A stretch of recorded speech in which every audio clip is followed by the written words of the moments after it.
YouTube channel beginning for learning. तो आज हम करने वाले हैं स्कोप ऑफ इंटरनेशनल पॉलिटिक्स, इसका मीनिंग, नेचर एंड डिफरेंस क्या था इंटरनेशनल रिलेशंस में और इंटरनेशनल पॉलिटिक्स में, वो मैंने फर्स्ट वीडियो में बता दिया है। आज हम करने वाले हैं स्कोप यानी कार्य क्षेत्र। अंतर्राष्ट्रीय राजनीति जो है उसके कार्य क्षेत्र क्या है, मतलब कि उसके अंदर क्या क्या ऐसी चीजें आती है जिनकी स्टडी की जाती है, ठीक है, जो उसमें इंटरनेशनल पॉलिटिक्स में मतलब क्या क्या शामिल किया जाता है उसे हम कार्य क्षेत्र कहते हैं, ठीक है। तो हमारा पहला पॉइंट है, ज्यादा इधर उधर की बातें ना करते हुए हम लोग जल्दी से इसका कार्य क्षेत्र जो है पॉइंट टू पॉइंट अभी डिस्कस करेंगे, ठीक है। जैसे पहला जो इसका पॉइंट है वो बहुत ही अभी प्रेजेंट से रिलेटेड है, जैसे ठीक है, जैसे है स्टडी ऑफ, इसमें क्या स्टडी किया जाता है, ठीक है, study of problem of terrorism.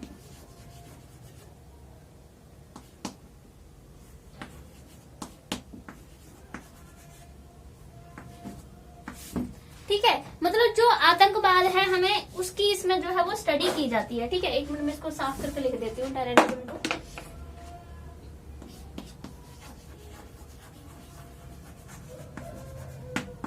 ठीक है, तो study of problem of terrorism यानी आतंकवाद का अध्ययन, ठीक है। आतंकवाद, टेररिज्म मतलब आतंकवाद। तो देखो जो अंतर्राष्ट्रीय राजनीति है उसमें आतंकवाद जो है एक ऐसा एक बहुत बड़ी समस्या है जिसकी स्टडी जो है वो की जाती है। आतंकवाद से देखो पूरा विश्व, चाहे कोई विकसित देश हो, अविकसित देश हो, अमीर देश हो, गरीब देश हो, ठीक है, या फिर बहुत ज्यादा शक्तिशाली हो, कमजोर हो, सब सारे देशों को आतंकवाद की जो एक समस्या है उसका सामना करना पड़ रहा है। हम अगर अपने देश भारत की बात करें तो हमारे यहाँ पर देखो पाकिस्तान से आतंकवादी आते रहते हैं जो कि हमारे सैनिकों पे हमला करते हैं, कॉमन लोगों पे हमला करते हैं, ठीक है। तो हम भी बहुत ज्यादा परेशान हैं आतंकवाद से, इसलिए भारत हमेशा जब आतंकवाद का कोई मुद्दा उठता है तो उसमें जरूर जो हमारे प्रधानमंत्री नरेंद्र मोदी जी जो है उसमें पार्टिसिपेट करते हैं, ठीक है। उन्होंने हमेशा इस मुद्दे को उठाया है कि आतंकवाद को समाप्त करने के लिए हमें क्या क्या करना चाहिए, ठीक है। तो वो इंटरनेशनल तौर पर इस बात को बहुत ही उठाया जा रहा है आजकल कि आतंकवाद को कैसे खत्म किया जाए, ठीक है। जैसे अगर हम लोग बात करें तो हम अपने भारत की बात करें तो 14 फेब 2019 को पुलवामा अटैक हुआ था, ठीक है। पुलवामा अटैक में हमारे 40 जो सैनिक थे वो शहीद हो गए थे, ठीक है। ये सिर्फ आतंकवादियों के वजह से हुआ कि इन्होंने हमारे जो सैनिक थे उन पे हमला किया। तो देखो हमारे भारत पे भी हमला हुआ। और अगर एक मैं उसकी अमेरिका की बात करूं तो 11 सितंबर 2001 में अमेरिका इतना शक्तिशाली देश है उस पर भी जो है 2001 में आतंकवादियों ने हमला किया। जो उनका वर्ल्ड ट्रेड सेंटर था, जिसको कहते हैं वर्ल्ड ट्रेड सेंटर यानी विश्व व्यापार संगठन जो था, उनका सुरक्षा कार्यालय पेंटागन में था, उस पर भी आक्रमण हुए। हमारे भारत में देखो ये पुलवामा अटैक कितना ज्यादा एक बहुत बड़ी दुर्घटना थी। और आपने ताज होटल पर सुना होगा 2008 में आतंकवादियों ने ताज होटल पर हमला किया था, जिसमें कितने बेकसूर लोग जो उस होटल में जो ठहरे थे वो मारे गए थे, जिसे 26/11 की घटना कहा जाता है, ठीक है। तो मतलब कितने आतंकवादियों ने, चाहे मैंने जैसे बोला, चाहे कोई अमीर हो, गरीब हो, शक्तिशाली हो, कमजोर देश हो, सबको आतंकवादियों ने जो है मतलब बहुत ज्यादा परेशान किया हुआ। सीरिया, इराक, ISI, ये सब जो ऐसे संगठन हैं, इन्होंने मतलब ऐसा है कि पूरे देश में एक बहुत बड़ी समस्या पैदा कर दी आतंकवाद की, जो ठीक है। तो इस मुद्दे को जो है पूरे इंटरनेशनल लेवल पर उठाया जाता है। तो ये इंटरनेशनल जो पॉलिटिक्स है हमारी अंतर्राष्ट्रीय राजनीति, उसका बहुत ही एक मैं कह सकती हूँ इम्पोर्टेंट एक कार्य क्षेत्र का ये पॉइंट है, ठीक है। उसके स्कोप में ये बहुत ही जरूरी एक पॉइंट है। तो ये हमारा हो गया पहला पॉइंट, ठीक है। मतलब जो टेररिज्म है उसकी स्टडी जो है वो इसमें की जाती है। इसके कार्य क्षेत्र जो है इंटरनेशनल पॉलिटिक्स, उसमें टेररिज्म आता है। और एक और मुद्दा जो आजकल बहुत बड़ी समस्या बना हुआ है, ठीक है, वो भी बिल्कुल प्रेजेंट से संबंधित है, स्टडी ऑफ एनवायरमेंटल पॉल्यूशन। ये एनवायरमेंट, ठीक है, इसमें देखो आजकल एनवायरमेंट में देखो कितनी प्रॉब्लम आ रही है। एक तो देखो पॉल्यूशन, प्रदूषण कितना ज्यादा बढ़ रहा है, ठीक है। गर्मी बहुत ज्यादा बढ़ गई है, टेम्परेचर कितना ज्यादा वो हो रहा है, ठीक है यहाँ पर। और इसमें एनवायरमेंट में जैसे बहुत सी ऐसी महामारियां बहुत ज्यादा बढ़ रही है। महामारी का इससे बड़ा एग्जांपल क्या हो सकता है, कोरोना से, जैसे कि अभी तक भी सारे देश जो है इस चीज से नहीं जूझ पाए हैं। वैक्सीन भी आई है तब भी अभी बहुत ज्यादा कुछ खास फर्क नहीं पड़ा है। तो एनवायरमेंट का मुद्दा जो है वो बहुत टाइम से ही सारे देश उठाते आए हैं। सबको पता है इवन कि एनवायरमेंट पर बहुत बड़ी समस्या आने वाली है। देखो कार्बन डाइऑक्साइड की गैस जो मात्रा है वो बढ़ रही है, इतने ज्यादा लोग व्हीकल्स का यूज कर रहे हैं जिससे गर्मी बढ़ रही है, हमारे जो ग्लेशियर्स है वो पिघल रहे हैं, ठीक है, और मतलब जो एक ओजोन परत है वो भी खराब हो रही है, प्रदूषण तो हद से ज्यादा कर रहे हैं लोग, इवन जानते हुए भी कि एनवायरमेंट पॉल्यूशन जितना होगा, जितना एनवायरमेंट को नुकसान होगा, मनुष्य जाति का खात्मा उतना ही नजदीक है। उसके बावजूद भी सब जानते हुए तो, और महामारियों को तो क्या ही कहना है, पहले भी कितनी बड़ी महामारियां आ चुकी है और हम अभी देख सकते हैं कोरोना महामारी को, ये भी एनवायरमेंट पॉल्यूशन से ही हो रहा है। तो ये है कि ये एनवायरमेंट पॉल्यूशन ये अभी टॉपिक नहीं उठाया गया, कुछ प्रेजेंट में नहीं उठाया गया, ये बहुत टाइम से एक ये बहुत बड़ी समस्या, इसकी बात की जा रही है इंटरनेशनल लेवल पे। ऐसे एनवायरमेंट को लेकर देखो, जैसे ये अपने यूनाइटेड स्टेट है, संयुक्त राष्ट्र, ठीक है, यूनाइटेड स्टेट्स, संयुक्त राष्ट्र, इन्होंने बहुत ज्यादा ऐसे शिखर सम्मेलन जो है वो इस चीज पे किए हैं एनवायरमेंट को लेकर। जैसे एक किया था 7 से 18 सितंबर तक इन्होंने किया था, ये 2019 में किया गया था ये शिखर सम्मेलन, डेनमार्क में किया गया था। डेनमार्क के कुछ नाम था कैपनहैगन एक जगह थी डेनमार्क में। 2019 में शिखर सम्मेलन वहां यूनाइटेड स्टेट ने किया, जिसमें कोई 192 देशों ने हिस्सा लिया था इस शिखर सम्मेलन में। इस पे एनवायरमेंट की जो एक बहुत बड़ी समस्या उस पे जो है मतलब ऐसे उस पे वार्तालाप किया गया था। तो एनवायरमेंट की जो प्रॉब्लम है ना, जो उसका भी बहुत इसमें अध्ययन जो है वो हमारी अंतर्राष्ट्रीय राजनीति के कार्य क्षेत्र में ये आता है, ठीक है। और देखो, और एक और जो भी आजकल बहुत ही बड़ा मुद्दा चला हुआ है, ये मैं ज्यादा पहले करंट वाले करवा रही हूँ जिनकी आजकल बातें चल रही हैं, ठीक है। जैसे ये है study of issues related to human rights. Human rights मतलब मनुष्य जो मानव अधिकार है उनका अध्ययन करना, ठीक है। मानव अधिकारों का अध्ययन भी इसके क्षेत्र में ही आता है। देखो हमारे लिए हमारे अधिकार बहुत ज्यादा जरूरी है। जब हमें किसी तरह का कोई अधिकार नहीं दिया जाएगा तो हमारा विकास, देश का विकास, राष्ट्र का विकास पॉसिबल ही नहीं है। बिना अधिकारों के एक इंसान कैसे अपना विकास कर सकता है, कैसे जी सकता है, अगर अब उसके सारे अधिकार ही बंद कर दो, है ना। तो अधिकारों को लेकर बहुत अवेयरनेस जो है फैलाई जा रही है और उनके प्रोटेक्शन के लिए बहुत अंतर्राष्ट्रीय संगठन जो है वो सामने आ रहे हैं ताकि इन अधिकारों को बचाया जा सके। जैसे मैंने बोला था, यूनाइटेड स्टेट ने भी इस चीज को उठाया था कि बहुत सारे देशों में ऐसे जो मानव अधिकार है उनका उल्लंघन किया जा रहा है, ठीक है। इन्होंने इसीलिए 1948 में यूनाइटेड स्टेट ने एक आयोग बनाया जिसको उन्होंने ऐसे काम सौंपा गया था कि वो मानव अधिकारों की एक लिस्ट बनाएंगे, ठीक है। मानव अधिकारों की एक लिस्ट बनाने के लिए उन्होंने उनको बोला था, एक आयोग जो बनाया था यूनाइटेड स्टेट ने। और उसके बाद उन्होंने कोई आई थिंक दिसंबर की बात है जब उन्होंने ये दिसंबर में एक लिस्ट बनाकर, दिसंबर 46 में बोला था उन्होंने, और 48 में उन्होंने लिस्ट बनाकर जो महासभा है यूनाइटेड स्टेट की उसको उन्होंने ये लिस्ट सौंप दी थी। और कोई 10 दिसंबर को जाकर 10 दिसंबर 1948 को जब ये लिस्ट मतलब इस पे स्वीकृति दे दी गई कि हाँ ऐसे मानव अधिकारों की एक लिस्ट बना दी गई थी, उसमें सारे अधिकार लिखे गए थे कि ये मानव अधिकार है, ठीक है। उनको स्वीकृति भी मिली थी क्योंकि देखो बिना अधिकारों के तो मनुष्य का विकास होना पॉसिबल नहीं है। और मनुष्य जो है वो अगर उनको अधिकार नहीं दिए जाएंगे तो तानाशाही शासन करेंगे, बिना अधिकारों के तो मनुष्य का क्या है, वो गुलाम बन के रह जाएगा। इसलिए बहुत सारी जो इंटरनेशनल ऑर्गेनाइजेशंस हैं, संगठन है अंतर्राष्ट्रीय, उन्होंने बहुत ध्यान दिया मानव अधिकारों की जगह उन पर। देखो कई जगह पर तो ऐसा होता है कि इंसानों के मतलब जो बेसिक राइट्स होते हैं उनको वो बिल्कुल नहीं दिया जाता, उन पर अत्याचार किया जाता, उन पर शोषण किया जाता है। जैसे कि मैं कह सकती हूँ पहले शूद्रास पे किया जाता है ना, उनको मतलब ऐसा कि इनको गांव में रहने की इजाजत नहीं दे रहे हो, तो उनको गांव से बाहर भेज रहे हो, ये तो मानव अधिकार, उसके अधिकार छीने जा रहे हैं। तो ऐसे इसलिए इस चीज पर जो है बहुत ज्यादा फोकस अभी किया जा रहा है। ये भी अंतर्राष्ट्रीय तौर पर इसको मुद्दे को बहुत उठाया जा रहा है, ठीक है।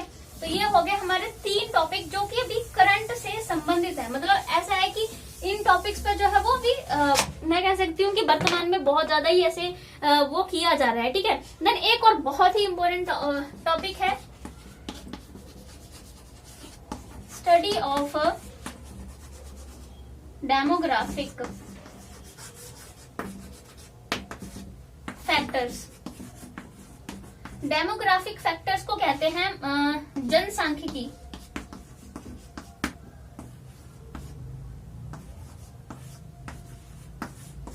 जनसांख्यिकी का अध्ययन, ठीक है, यानी जनसांख्यिकी का अध्ययन, स्टडी ऑफ डेमोग्राफिक फैक्टर्स। इसमें हम पॉपुलेशन की बात करते हैं, जनसंख्या की बात करते हैं, ठीक है। तो इस मुद्दे को भी अंतर्राष्ट्रीय तौर पर बहुत उठाया जा रहा है कि मतलब कि पॉपुलेशन कितनी होनी चाहिए और कितनी नहीं, क्योंकि देखो ज्यादा, अभी मैं बात करूं, देखो सबसे पहले नंबर पर अभी तक के रिकॉर्ड के अकॉर्डिंग चाइना है, और दूसरे नंबर पर ही हमारा भारत जनसंख्या में दूसरे नंबर पर ही आ जाता है। एशिया में, ये जो एशिया है जिसमें से चाइना पहले नंबर पे आता है, भारत दूसरे नंबर पे आता है, एशिया, उसके साथ में जैसे अफ्रीका हो जाएगा, है ना। ये सारे जो देश है यहाँ पर जनसंख्या बहुत ज्यादा बढ़ रही है, और ज्यादा जनसंख्या बढ़ेगी तो उससे क्या प्रॉब्लम होगी, देखो बेरोजगारी बढ़ेगी ज्यादा जनसंख्या से, है ना, बहुत सारे कारण होंगे। और जो कि बेरोजगारी बढ़ेगी, क्या बेरोजगारी है अभी प्रेजेंट में है, ठीक है, बेरोजगारी का सामना कर रहे हैं लोग, भूखमरी का सामना कर रहे हैं, ठीक है, और अपराध भी हो रहे हैं इसकी वजह से, जनसंख्या की वजह से अपराध भी हो रहे हैं बहुत सारे, ठीक है, और अकाल की स्थिति आती है, ठीक है, और प्रदूषण भी हो रहा है जनसंख्या की वजह से, ठीक है। बेरोजगारी में जब इतने सारे लोग होंगे तो जॉब कहाँ से हर किसी बंदे को प्राप्त हो पाएगी, भूखमरी, इतने सारे लोग हैं, जितना कि उगाया ना जाए उससे ज्यादा अगर लोग होंगे कैसे खाएंगे, ठीक है। अपराध, अभी देखो इतने ज्यादा पॉपुलेशन बढ़ रही है, जनसंख्या बहुत ज्यादा बढ़ रही है, तो हर किसी को पैसा कमाना है, और वो की जॉब जो है लोगों को आसानी से मिल नहीं पा रही, इतनी पॉपुलेशन में किस को जॉब देंगे, इसलिए लोग अपराध का रास्ता जो है अपना रहे हैं। किसी की धन संपत्ति छीनने के लिए उसका कत्ल कर देते हैं, पैसे के लिए किसी की सुपारी वगैरह ले लेते हैं, उसका कत्ल कर देते हैं, मतलब पैसे के लिए लोग कुछ भी कर रहे हैं, क्योंकि पैसा चाहिए, सबको अपना पेट पालना है, और इस वजह से बहुत सारे लोग हैं, इस वजह से अपराध बढ़ रहे हैं, अकाल की स्थिति आ रही है, प्रदूषण है, इतनी ज्यादा पॉपुलेशन है, लोगों के पास पैसे जो है आ रहे हैं, तो ज्यादा से ज्यादा वो व्हीकल खरीद रहे हैं, पता नहीं क्या से क्या नई नई फैक्ट्रियां लगा रहे हैं। अब देखो सड़कों पर जाके कारों की, मतलब किस तरह से एक होता है कि रास्ता क्रॉस करने के लिए जगह नहीं होती है, कितने एक्सीडेंट्स हो रहे हैं, बहुत ज्यादा, मतलब ये है कि जनसंख्या, इसलिए इसको इंटरनेशनल लेवल पे उठाया गया है और बहुत लोगों को प्रेरित किया गया है कि इस जनसंख्या को कम किया जाए। भारत में जैसे हम दो हमारे दो की पॉलिसी है ना, कि हम दो हमारे दो, और अगर इसलिए वैसे लोग इससे अवेयर भी हो रहे हैं, कई अब तो लोगों ने डिसाइड कर दिया कि 2 बच्चे ही पैदा करते हैं, या कोई कोई तो एक ही करते हैं, कि उनको भी समझ आ गया है कि बच्चे की परवरिश करने के लिए जो है पैसा चाहिए, और जो कि आजकल जॉब वगैरह मिलना आसान नहीं है, तो इसलिए थोड़ी अवेयरनेस भी फैली है। इस मामले को इंटरनेशनल लेवल पे उठाएगी कि इस एक मामले से बहुत सारी समस्याएं और दूसरी समस्याएं इसकी वजह से सामने जो है वो आ रही है, ठीक है। तो ये बहुत ज्यादा मतलब एक ऐसा टॉपिक है जिसको इंटरनेशनल लेवल पे बहुत उठाया जा रहा है, और हमारे भारत में नरेंद्र मोदी जो है हमारे प्रधानमंत्री, उन्होंने भी इस टॉपिक को बहुत उठाया है। अगर आप उनकी स्पीच कई बार देखें तो बहुत लोगों को उन्होंने ऐसे प्रेरित किया हुआ है, ठीक है। और देखो हम इसमें एक और बहुत जो टॉपिक आजकल चल रहा है उसकी बात भी कर सकते हैं।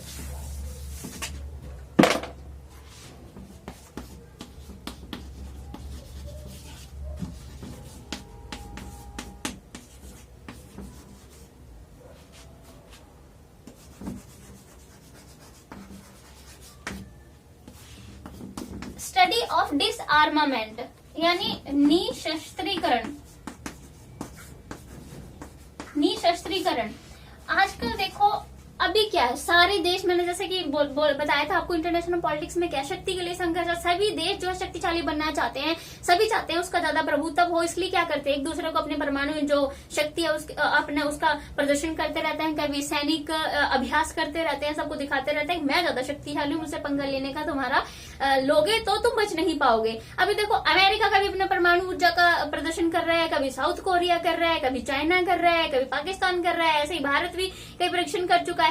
तो ऐसे है कि सारे कोशिश कर रहे हैं, और इससे क्या है कि थर्ड जो हमारा वर्ल्ड वॉर है उसकी संभावना है, ठीक है। ऐसे संभावना क्योंकि लोग देशों में बहुत ज्यादा ही एक संघर्ष की स्थिति पैदा हो चुकी है, सब देश चाहते हैं कि वो शिखर पर रहें, तो इसलिए बहुत ज्यादा इस तरह से एक दूसरे पे अटैक अटैक करना, ये चीजें हैं, तो इससे क्या होगा कि जो विश्व शांति है वो बहुत ज्यादा उसको हानि पहुंच रही है, क्योंकि मनुष्यता जो है उसको खत्म होने का काम खुद मनुष्य ही कर रहा है इस वजह से। इसलिए इस टॉपिक को भी उठाया जा रहा है कि निशस्त्रीकरण किया जाए, कि देश जो है वो परमाणु ऊर्जा के जो है, जो हथियार हैं परमाणु ऊर्जा के, वो ना रखें अपने पास, जितनी संभव हो सके जो है वो शांति बना के रखी जाए। और अंतर्राष्ट्रीय राजनीति कोशिश भी करती है कि जो वाद विवाद देशों के बीच में आपस में हो रहे हैं उनको सुलझाया जाए, बातचीत से सुलझाया जाए, ना कि युद्ध करके सुलझाया जाए। इसलिए जैसे यूनाइटेड स्टेट जो है उन्होंने भी बहुत कोशिश की है इस बारे में, जैसे वो है परमाणु अप्रसार संधि को भी किया था, जिसमें बहुत सारे देशों ने जो है अपने हस्ताक्षर भी किए थे।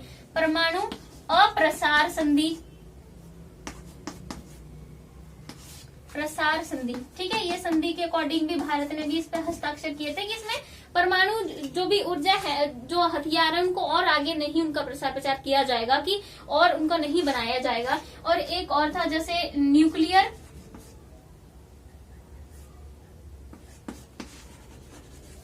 Test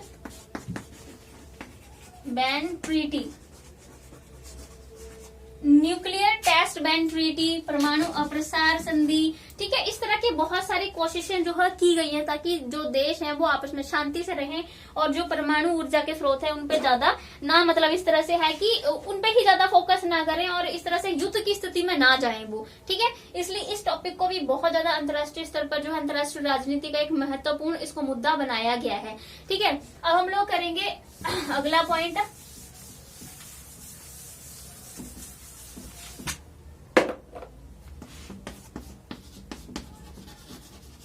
study of economic factors.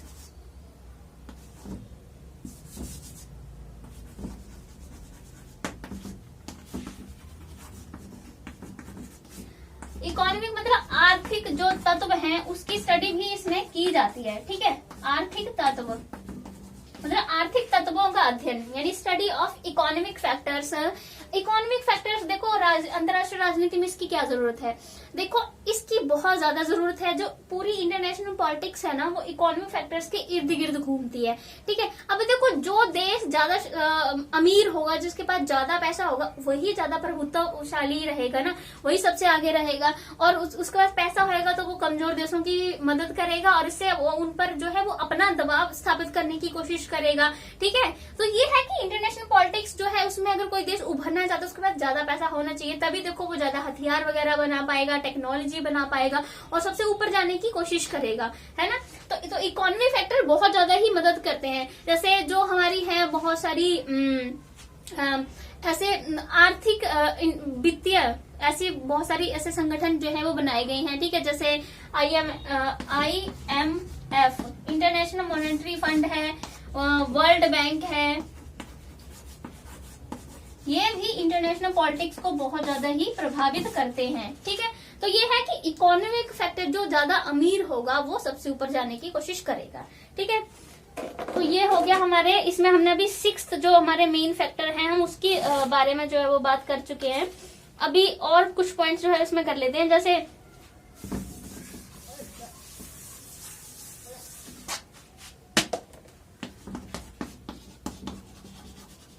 Study of national character.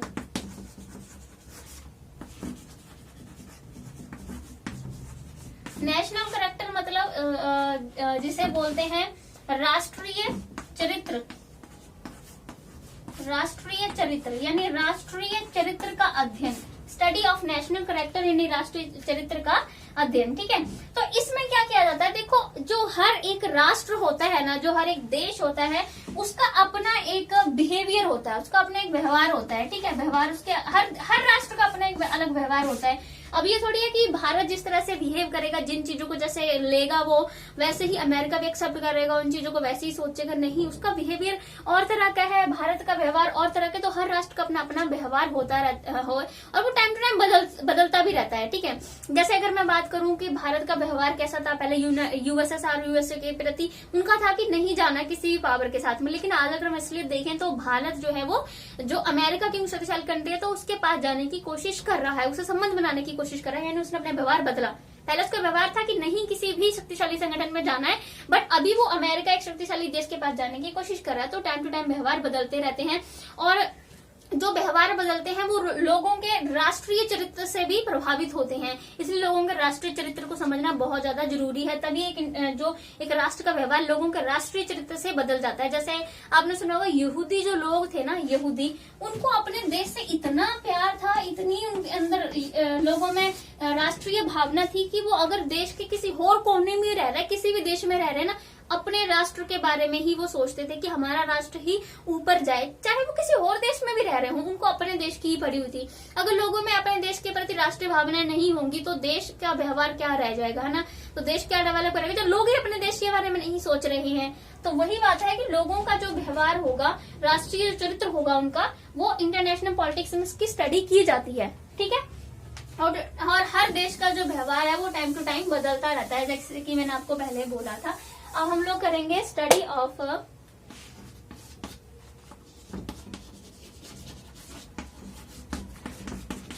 Of international laws. International laws यानी अंतर्राष्ट्रीय कानूनों का अध्ययन, ठीक है। अंतर्राष्ट्रीय कानूनों का अध्ययन, अंतर्राष्ट्रीय कानूनों का अध्ययन इसमें क्यों किया जाता है? देखो अभी क्या है, जो इंटरनेशनल लॉज होते हैं ना, वो हमारे इंटरनेशनल पॉलिटिक्स को, हमारी अंतर्राष्ट्रीय राजनीति को बहुत ज्यादा ही प्रभावित करते हैं, ठीक है। उनसे बच के नहीं रहा जा सकता है इंटरनेशनल लॉ से। वैसे देखो जो इंटरनेशनल लॉज बनाए जाते हैं वो हर किसी पे ऐसे थोपे नहीं जाते, ठीक है, थोपे नहीं जाते, क्योंकि किसी भी राष्ट्र पर हम इंटरनेशनल लॉ, जो अंतर्राष्ट्रीय कानून है, वो किसी भी राष्ट्र पर नहीं थोप सकते, क्योंकि हर एक राष्ट्र जो है वो प्रभुता संपन्न होता है, ठीक है।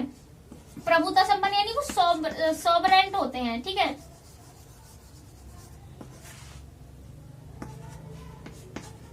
हर राष्ट्र वो सॉवरेंट होता है, ठीक है, प्रभुता संपन्न होता है। तो आप उस पर किसी भी तरह के इंटरनेशनल लॉज नहीं बना सकते हो, बट इंटरनेशनल जो लॉज होते हैं वो बहुत ज्यादा जरूरी भी है।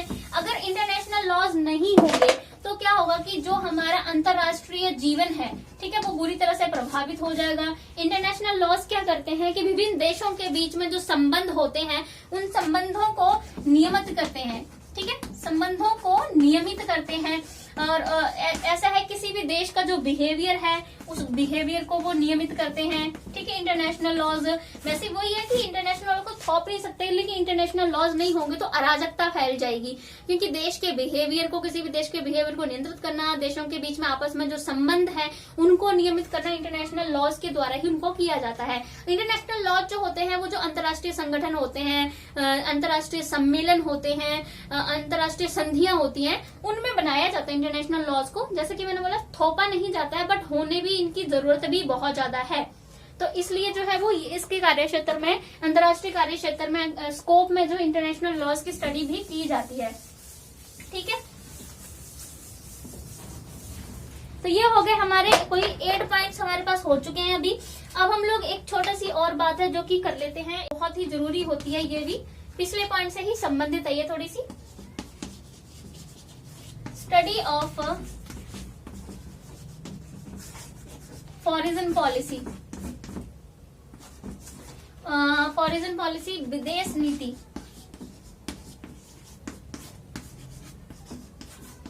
देखो हर एक राष्ट्र की अपनी एक विदेश नीति होती है, ठीक है, और वो कोई जो राष्ट्र है अपनी जो विदेश नीति बनाता है वो राष्ट्रीय हितों को ध्यान में रख के बनाता है, क्योंकि हर देश को जो है वो अपने राष्ट्रीय हित पूरे करने हैं, ठीक है। तो वो राष्ट्रीय हितों को ध्यान में रखकर विदेश नीति बनाता है, और इस विदेश नीति को वो जो है उसमें परिवर्तन भी कर सकता है, उसको चेंज भी कर सकता है, ठीक है। खुद अपनी हर राष्ट्र की विदेश नीति होती है, अपने राष्ट्रीय हितों को ध्यान में रख के बनाई जाती है, उसको चेंज भी किया जा सकता है टाइम टू टाइम, अपने हितों के अकॉर्डिंग वो चेंज कर लेते हैं। जैसे कि मैंने आपको एग्जांपल दिया था कि जब पंडित जवाहरलाल नेहरू जी हमारे देश के प्रधानमंत्री थे, तब उन्होंने डिसाइड किया था कि हमारा देश का जो हित है इसी बात में है कि हमारी विदेश नीति ऐसी हो कि हम किसी भी संगठन के साथ साथ में ना जाए, ना यूएसएसआर ना यूएसए। उन्होंने सोचा कि हमें बचकर रहना चाहिए, हम विश्व युद्ध में शामिल नहीं होना चाहते। तब हमारी विदेश नीति ऐसी थी। लेकिन अभी हम प्रेजेंट में बात करें तो हमारी विदेश नीति थोड़ी और हो चुकी है। हमारी विदेश नीति में थोड़ा ये आ चुका है कि अमेरिका शक्तिशाली देश है तो उसके साथ भी संबंध बनाना बहुत जरूरी है, जो कि हमारे फायदे के लिए होगा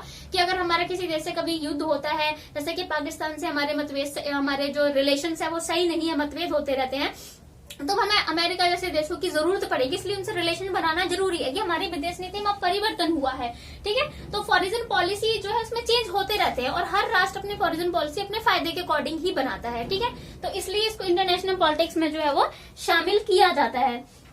और ये तो हो गए हमारे 9 पॉइंट्स हो गए।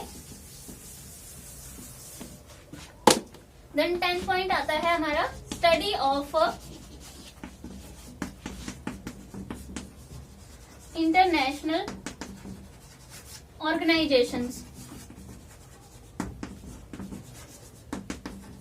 अंतरराष्ट्रीय संगठन, ठीक है। इंटरनेशनल ऑर्गेनाइजेशंस का मतलब होता है अंतरराष्ट्रीय संगठन।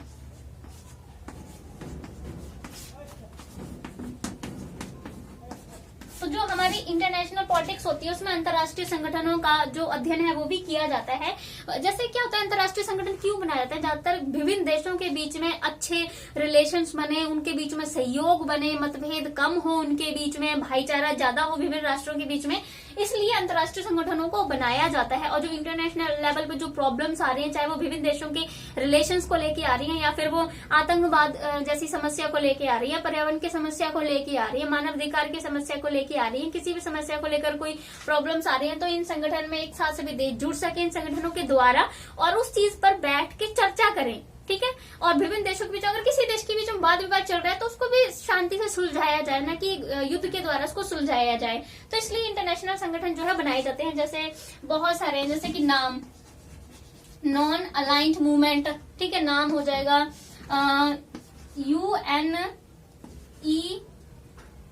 UNESCO, यूनेस्को है, ठीक है, यूनेस्को है, और आसियान भी है, ठीक है, आसियान जिसे बोलते हैं, और बहुत सारे हैं ऐसे जो संगठन जो बनाए गए हैं इंटरनेशनल लेवल पे, आसियान, ठीक है।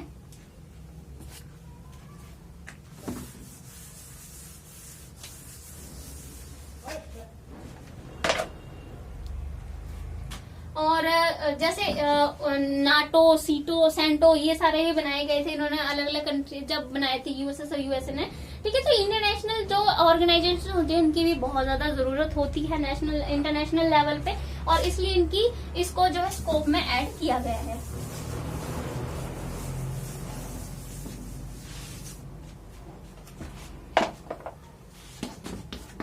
अगला पॉइंट है हमारा स्टडी ऑफ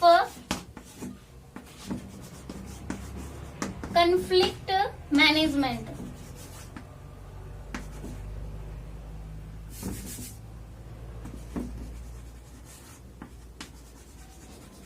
कॉन्फ्लिक्ट मैनेजमेंट यानी जो भी वाद विवाद हैं उनका प्रबंधन कैसे किया जाएगा, इसकी इसमें स्टडी की जाती है, ठीक है।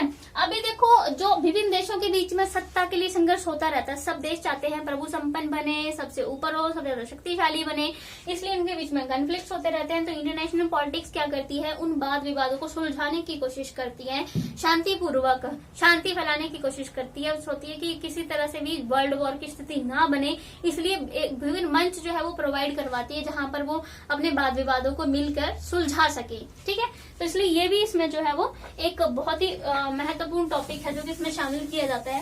क्योंकि जब देश आपस में बातचीत नहीं करेंगे और उनमें वाद विवाद चल रहे हैं तो विश्व युद्ध की संभावना ही जो है वो बनती रहेगी, ठीक है। देन आता है स्टडी ऑफ नेशनल इंटरेस्ट, यानी राष्ट्रीय हित, जो कि मैं पहले ही बात कर चुकी हूँ कि जो अंतर्राष्ट्रीय राजनीति होती है उसमें राष्ट्रीय हित जो होते हैं उनको जो है वो बहुत ध्यान में रखा जाता है। क्योंकि हर एक देश, मैंने बोला जैसे कि चाहता है कि अपना भला हो, हर इंसान की बात कर लीजिए, हर कोई चाहता है उसका भला हो, ठीक है। सबसे पहले उसे अपनी भलाई की पड़ी होती है। तो वैसे ही जो विभिन्न देश होते हैं उन्हें अंतर्राष्ट्रीय उसमें अपनी स्थिति ज्यादा मजबूत करनी है, अपने लोगों का भला करना है, अपने देश को ऊंचाइयों पर पहुंचाना है, तो अंतर्राष्ट्रीय स्थिति में जो विभिन्न देश होते हैं उनको जो है वो अपने देश की भलाई का ही बारे में सोचना होता है। ठीक है, जैसे कि मैंने बोला, अगर कोई जो विकासशील देश होते हैं या फिर जो विकसित देश होते हैं, विकसित देश अगर कमजोर देशों की हेल्प भी करते हैं ना, तो वो अपने किसी फायदे के लिए ही करते हैं, क्योंकि और विदेश नीति भी वो अपने फायदे के लिए ही बनाते हैं, सबको अपना फायदा देखना है। ठीक है, तो ये हो गया हमारा स्टडी ऑफ इंटरनेशनल इंटरेस्ट, यानी राष्ट्रीय हितों का ख्याल ही रखा जाता है हर देश के द्वारा, वो चाहता है कि उसका ही भला हो। ठीक है, सबसे पहले उसे अपने भले की पड़ी होती है। देन आता है स्टडी ऑफ रिलेशंस,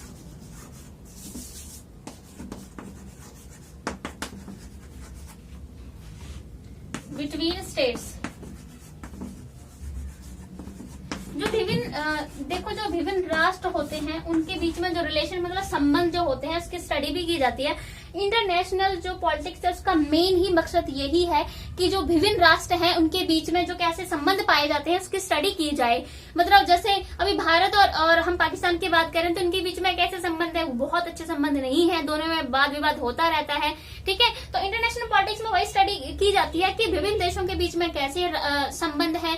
और देखो, संबंधों को बहुत सारे ऐसे फैक्टर्स होते हैं जो प्रभावित करते हैं, जैसे आर्थिक, सामाजिक, सांस्कृतिक, राजनीतिक, ऐसे बहुत सारे फैक्टर्स होते हैं जो विभिन्न देशों के बीच में जो संबंध होते हैं उनको प्रभावित करते रहते हैं। तो इंटरनेशनल पॉलिटिक्स में ये भी स्टडी की जाती है कि ये जो है मतलब कि रिलेशंस हैं वो इन देशों के बीच में सही रिलेशन क्यों नहीं है, क्या इसका कारण है, कैसे रिलेशन को सही बनाया जा सकता है, इनके बीच में युद्ध हो रहा है तो क्यों हो रहा है, इस सब चीज की स्टडी भी जो है वो इसमें की जाती है कि विभिन्न देशों के बीच में कैसे कैसे रिलेशंस पाए जा रहे हैं, उनको अगर सही नहीं है तो कैसे सुधारा जा सकता है, उसकी स्टडी भी जो है वो इसमें की जाती है।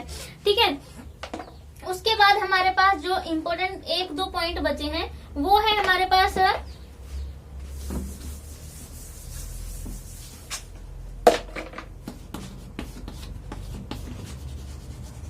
Study of ideologies.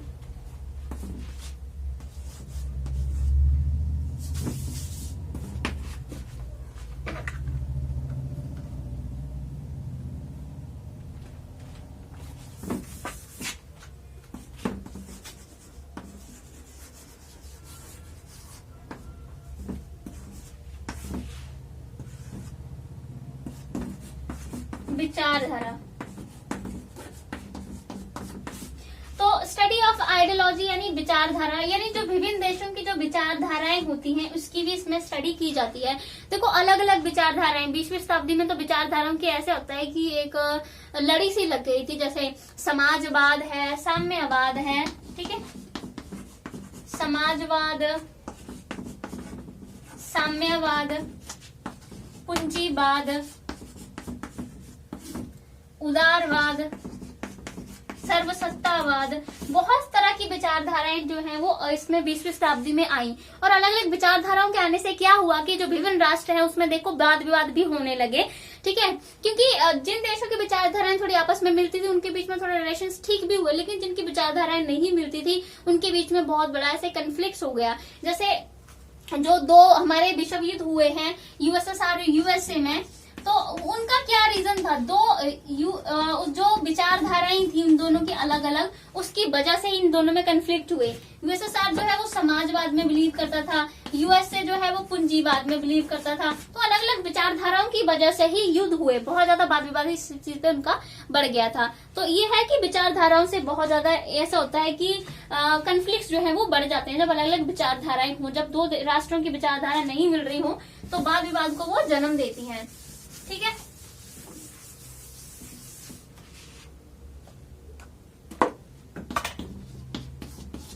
देन आता है study of war and peace, यानी युद्ध और शांति का अध्ययन करना। इसमें स्टडी की जाती है, देखो युद्ध के क्या कारण थे, किस वजह से युद्ध हुआ, युद्ध को कैसे टाला जा सकता था, इस सब जो है इंटरनेशनल पॉलिटिक्स में इसमें जो है वो स्टडी किया जाता है। और ये इंटरनेशनल पॉलिटिक्स जो है वो जो है वो वर्ल्ड पीस को सपोर्ट करती है, वो चाहती है अंतर्राष्ट्रीय तौर पर शांति हो, ना कि युद्ध हो। जैसे कि मैंने बोला ही था कि एक ऐसा मंच प्रोवाइड करती है, अगर दो देशों के बीच में बहुत ज्यादा हद से ज्यादा वाद विवाद भी चल रहा है तब भी उनको एक ऐसा मंच प्रोवाइड कर सकती है जहां पर वो आपस में आए और शांतिपूर्वक उस मुद्दे पे बात करें, बातचीत करें, न कि युद्ध पे ही सीधा चले जाएं। तो अंतर्राष्ट्रीय राजनीति में वो शांति को ज्यादा महत्व दिया जाता है। वो प्रमोट करती है कि मानव जो है वो शांति से जिए, न कि युद्ध में करे। जैसे कि दो हमारे जब वर्ल्ड वॉर हुए थे तो उसमें जितनी ज्यादा तबाही होनी थी उसको पूरे विश्व ने देखा है। तो इसलिए अब इंटरनेशनल लेवल पे इस चीज को ज्यादा प्रमोट किया जाता है कि राजनीति मतलब जो इंटरनेशनल लेवल है वहां पर शांति बनाई जाए, न कि विश्व युद्ध। विश्व युद्ध से देखो ऐसे जान मान की हानि तो होती है, और साथ में क्या होता है कि बहुत सारी ऐसी महामारियों को भी जन्म देता है इंटरनेशनल लेवल पे। पूरा एक जो एक स्टेंजा चल रहा होता है, जो स्ट्रक्चर बना होता है एक विश्व का, वो सब बिगड़ जाता है, बहुत ज्यादा लोगों की मौत होती है। तो इस भयंकर चीज से बचने के लिए अंतर्राष्ट्रीय राजनीति में अब सभी देश जो है वो विश्व शांति की बात जो है करते हैं। अब कोई देश नहीं चाहता है कि किसी भी तरह से इतने बुरे हालात पैदा हो कि उसमें जो है विश्व युद्ध की तरफ हमें जाना पड़े। ठीक है, तो अब विश्व शांति को सभी देश जो है वो महत्व देते हैं और उस पर बात करने के लिए सभी देश जो है वो हमेशा तैयार रहते हैं। ठीक है, उसके बाद हमारे पास आता है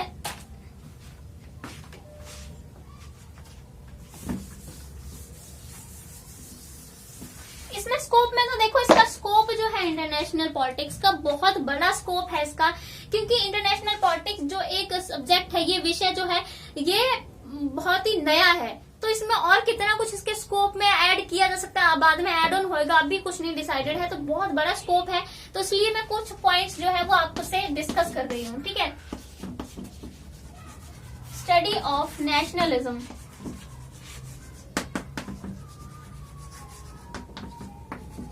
इसमें नेशनलिज्म यानी राष्ट्रीयता का भी अध्ययन किया जाता है, क्योंकि जो राष्ट्रीय भावना होती है वो बहुत ज्यादा ही ऐसे इंटरनेशनल लेवल जो रिलेशंस होते हैं उनको प्रभावित करती है।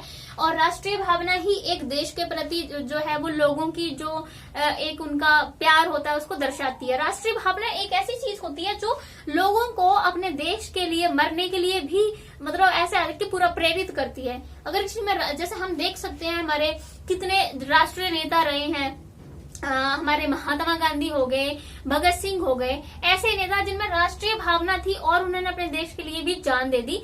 तो राष्ट्रीय भावनाओं से जो है दूसरे देशों के रिलेशन भी जो है वो होते हैं। ठीक है, अगर मतलब किसी देश के लोगों में अपने देश के प्रति बहुत ज्यादा ही राष्ट्रीय भावना है, वो दूसरे देश ने अगर कुछ कहा तो उसको सुन नहीं सकते, तो ऐसी स्थिति में बहुत ज्यादा वाद विवाद पैदा हो जाते हैं। और हर देश के लोगों में देखो राष्ट्रीय भावना तो होती ही है, और राष्ट्रीय भावना ही नहीं क्या किया कि लोगों को जो गुलामी से स्वतंत्रता की और अग्रसर होने में मदद की, तभी बहुत सारे जो गुलाम देश थे वो आजाद हो पाए। हमारा देश भी गुलाम देश था जो कि अब एक स्वतंत्र देश में परिवर्तित हुआ, क्योंकि राष्ट्रीय भावना लोगों के दिल में जागी। इसलिए इसे इंटरनेशनल पॉलिटिक्स को प्रभावित बहुत बड़े तौर पर किया जाता है, राष्ट्रीय भावना से किया जा सकता है, इसलिए इसे इंटरनेशनल पॉलिटिक्स के स्कोप में ऐड किया गया है।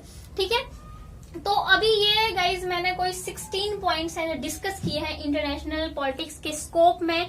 इसमें और भी बहुत सारे पॉइंट्स हैं जो ऐड ऑन हो सकते हैं। इसका स्कोप मैंने जैसे बोला कोई डिसाइडेड स्कोप नहीं है अभी तक इसका, इसमें बहुत चीजें आ सकती हैं। तो अभी रह गया इंटरनेशनल पॉलिटिक्स का इम्पोर्टेंस रह गया। इसमें मैंने मीनिंग भी करवा दिया, नेचर भी करवा दिया, स्कोप भी हो गया। बस अब हमारा रह गया इम्पोर्टेंस ऑफ इंटरनेशनल पॉलिटिक्स। इसके महत्व पर हम अगली वीडियो में बात करेंगे, क्योंकि गाइस वीडियो बहुत बड़े हो जाते हैं, तो इतनी ज्यादा मतलब बड़ी वीडियो बनाने का मेरा कोई मकसद नहीं है। तो नेक्स्ट वीडियो में हम इसके इम्पोर्टेंस पर बात करेंगे। Keep watching guys, thank you so much.